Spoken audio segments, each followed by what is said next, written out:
Well, good morning. This is Tom Guariello, and I'm recording this video to follow up on a video that I recorded the other day, a response to Geriatric 1927, actually his response to John Sutherland's article in The Guardian. And I wanted to talk a little more about the ideas that I alluded to in that video, one of which was that I've been very excited about YouTube because of its potential for business organizations, and I wanted to talk a little bit about what that meant.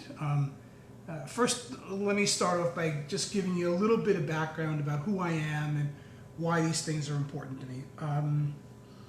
I'm a psychologist. I have a PhD in psychology and have been involved in working with individuals and groups around psychological issues all my career.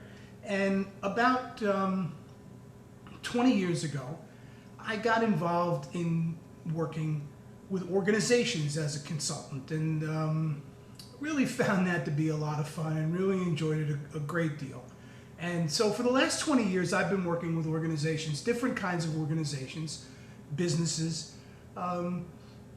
in helping them to try to create an environment in which they could really deliver great results for their customers, and in the process of doing so, to also become great organizations for people to work in. I've always had this kind of dual agenda of helping organizations to succeed by helping them to create a place where people really wanted to thrive, where people could thrive and could really create and to flourish. I think work is a great place for us to express ourselves, and it presents us with that opportunity. Now, we know unfortunately many work organizations don't approach their responsibilities of delivering value with that same kind of comprehensive thinking about how to make the organization something great for people. But I've always thought that was a great way to try to do both. So I've been working on that project, if you will, all of my professional career, and certainly for the last 20 years I'm working with organizations. And so when, I'm going to fast forward to 1999, because in 1999 there was an event that I thought really really captured a lot of the thinking that had been rattling around in my head in different forms pretty clearly, and that was the publishing of a book. First, actually, not a book, a website called the Clue Train Manifesto.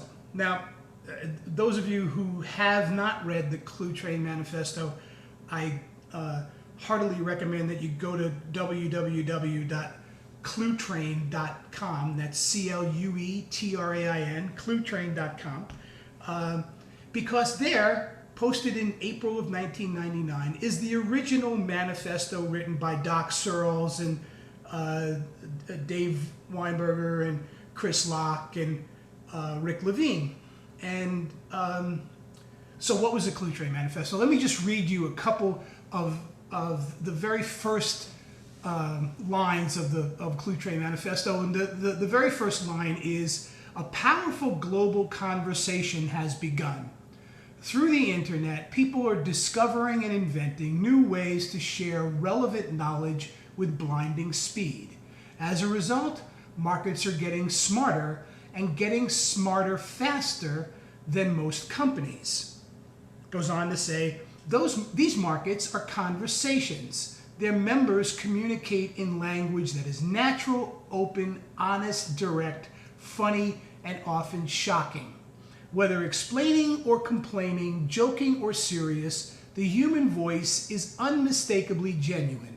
It can't be faked. Well, that resonated pretty powerfully with me, especially when you consider that the consulting firm that my colleagues and I created right about that time is called True Talk. We called our firm True Talk because we believed that the opportunity for real dialogue within organizations and within the network that organization creates, a network of customers, suppliers, inside, outside, all of those conversations could be characterized by a different kind of tone. And the tone is one that was beautifully captured there in those first few lines from Clue Train. So, okay, so now for the last, 7 years, I've been working with different kinds of organizations, often in design-related kinds of work, to try to create environments in which those sorts of conversations could really take place. They could really happen. And sometimes it's, you're able to encourage that to happen. Sometimes you're not, but the work is the work. Okay, now, so what happens? Here comes YouTube now. What, a year ago?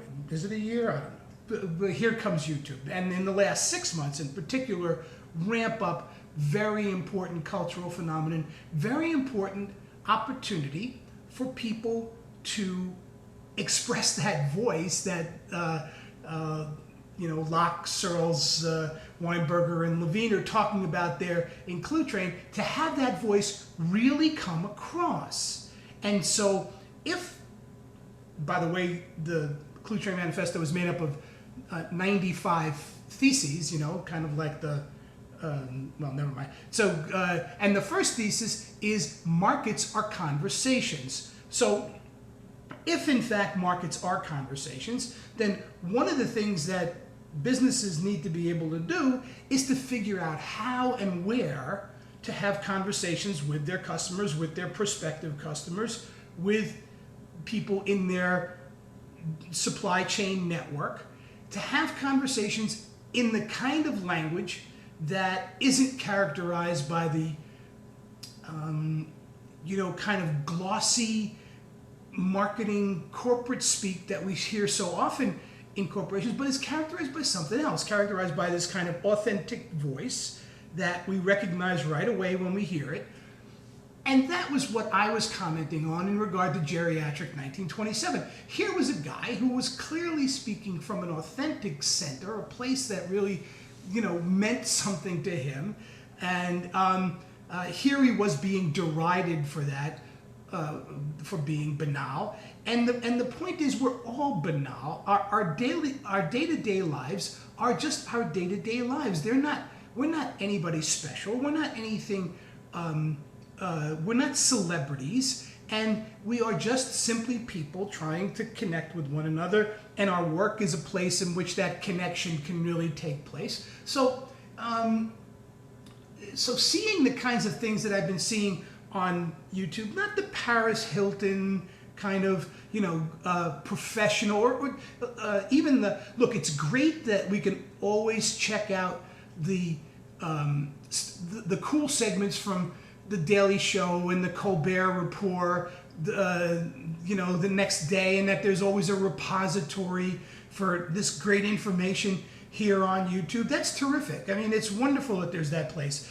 Excuse me, but the thing that I find most intriguing about this community is the way that real people can talk to one another in real ways and try to connect. So, and I think that the more business leaders are able to pay attention to that, to listen to the kind of authentic voices that make up part of that conversation, and the more that businesses can begin to engage in something that feels like real conversation between themselves and these people in the community, the better off they're going to be. Well, I see that it's time for me to knock off, so I'm going to continue this a little bit, but until I do, thanks, it's Tom, see you.